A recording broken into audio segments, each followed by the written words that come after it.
It's been reported that AAA games are going to cost over $1 billion to make. I'm sorry, I'm allergic to bullshit. We're talking GTA, Call of Duty. The report I've seen came out on IGN.com, well-known gaming magazine. You can trust your source there. That games developers are notoriously underpaid. See this graph here, figure 3.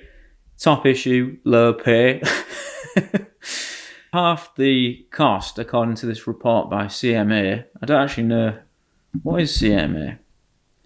Competition and Markets Authority have done the report. So sounds like it's actually an independent thing. For example, one large studio reported that a game costs $660 million to make, and the marketing costs are $550 million. You've got nearly half your costs there just from marketing, so I'd say it's a bit disingenuous to say it costs $1 billion to make. How about this? Make a good game and people will market it themselves. What did it cost to make one of the all-time greatest games, Command & Conquer? And it says that the budget is not publicly available. It's estimated to be around $1.5 million, which kind of rings, it seems reasonable to me. Just doesn't add up to me. Just does not add up. And people don't love these games like they love Command & Conquer. What would it cost yours truly to make a game? Would it cost me $1 billion? Because if it does, I can't do it. So you can make a game in the browser, obviously using Canvas. You could probably do it with just HTML and elements as well, but we're looking at Canvas, and if I scroll down, we've got loads of libraries here. Canvas API is extremely powerful, but not always simple to use. Maybe that's where the costs are going to come in. Let's check out what people have done, and we'll see what I can achieve once we've seen what other people have achieved. It's going to be worse, I can tell you. We don't need to try it to find out that it's going to be worse, okay?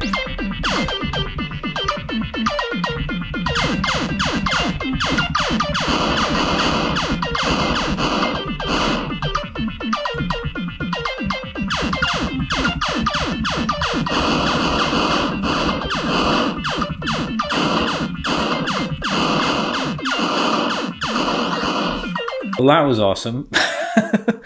Someone's made this. I gotta say, it's pretty good actually. Let's see what I can do. I was kind of reading the Canvas API and thinking, to be honest, seems a bit like overkill to get myself a library. So let's just see what we can do without any library. Set up a project here, and the only thing I'm using is HTTP server so that you can see it in the browser. And we've got a page with a canvas and a script.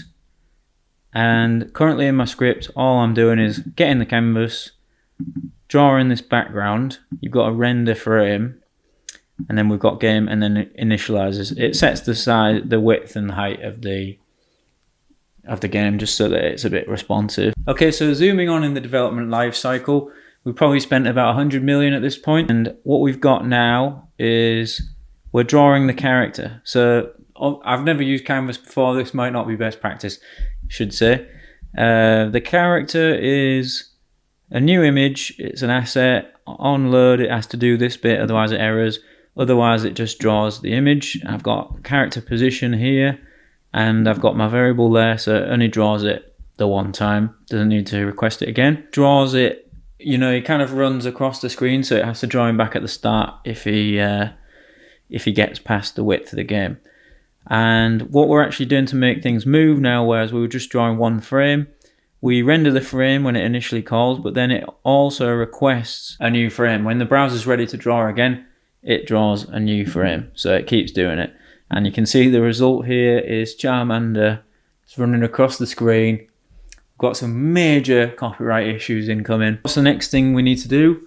We need to have some kind of controls, and something needs to be happening. Okay, we're back again. We've added 2 new things to the game. Now we're drawing a Pokeball. It's basically the same kind of deal as the character, but the Pokeball is moving in the opposite direction from the character. And I've also added a jump in where you can click spacebar, or you can just click the mouse. He's going to jump. Let's see what it looks like. Jump! Looks like I forgot to add gravity. Alright, so now when you jump, you get to 50 high on the canvas. And then it clears interval, so he no longer keeps rising. and it calls fall. So gravity, that's basically gravity. And in gravity, we progressively lower him down until he gets to 0. There's a delay so that he kind of has a bit of hang time as he's going along. So he jumps, there's a bit of hang, and then he's down. Otherwise, it's really difficult to jump over the obstacles. And that's it. Let's go over to the browser. Jump, hang time. We're jumping over the Pokeball. Jump, hang time. But we collided, nothing happened. Now we need to make some sort of collision system and also a scoreboard, I would say. Okay, now, so if I go back to where I'm rendering each frame, I've added an extra check. So if there's no collision, it renders the next frame. If there is, then the game just stops because it's not going to render. And what's detect collision doing?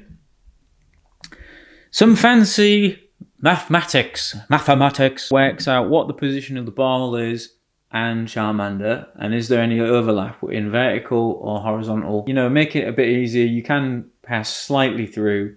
Also, it's a square, not a circle or the exact shape of the character. I'm not really sure how you do that. That's way out of my 1 billion budget. So let's see what the game looks like. All right. Jump. Collide, and you can see I've got a score in the top left there. I forgot to mention that. Each time you jump, when your character is passing over the top of the Pokeball, you can see here, so the horizontal front and the horizontal back are colliding. You're going to score points. The score goes up, I'm happy. I can't wait for this to get a cult following. Me and my mate are following this group on Facebook called Classic Gaming, MS-DOS, blah, blah, blah. And it is full of absolute bangers, and it really takes you back and reminds you that you don't need a really complex rig to enjoy games. And the games themselves don't need to be complex for them to be fun. Like and subscribe. Oh, God, look at this legend, Brian Luke, playing SimCity 2000 on my 486 Packard Bell. Kind of makes me feel like I want to go back and play on that. It was difficult back in the day. I think I was SimCity 3000 though. I don't think I'm quite as old as 2000. Are you ready to unlock your web development potential? I offer one-on-one tutorials in person or remote. I'll guide you through the intricate world of web development, starting with HTML, CSS, moving on to JavaScript, going further on to libraries like React, and then finally moving on to full stack applications where we're working with infrastructure, talking to databases. If you think that sounds like a good time, get in touch. Contact details are down below.